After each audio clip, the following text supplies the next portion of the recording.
Ayan guys, good PM ngayon magde-demo tayo ngayon kasi ito yung nakarang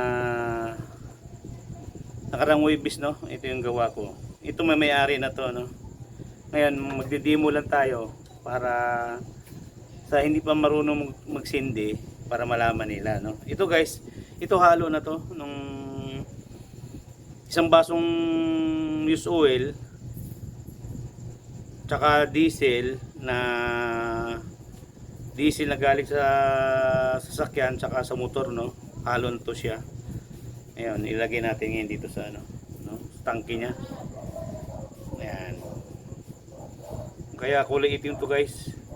Itim na itim siya Ayan. Kasi lahat ng mga naka-avail kailangan makapanood ng demo. Itong laman nito halos 1 liter ang laman nito, Ito yung mini mini stove, Yan. Yan guys, ang unang step niyan para magsindi ka ng kalan, unang step niyan, ito gagamitin natin itong tissue sa dalawang tissue lang, bali apat siya na hiwa bali apat na pagdikit-dikitin natin ng ganito. Ayan.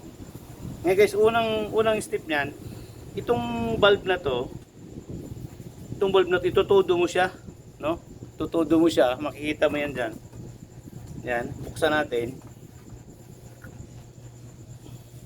Ayan, itutudo natin pagbukas. Yan, ipo-pull natin yan.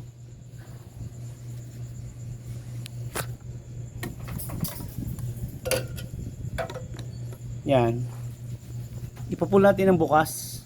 Yan, pupul mo siya. Yan. Yan ang tagas niya.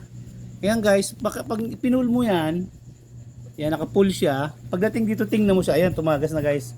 Patay mo na siya. Ayan Ibig sabihin nun, pag dumaan na siya rito, pagdaan niya dito lang ayan dumaan na yung langis guys. Patay mo na yung bulb dito. Ayan Ipupull mo lang siya. Tapos pagdating dito, pag tumagas siya, ayun guys, yan yung langis. Ayan. Yan ang unang gagawin, Kaya itong tissue na to, ilalagay natin dito. Ayan.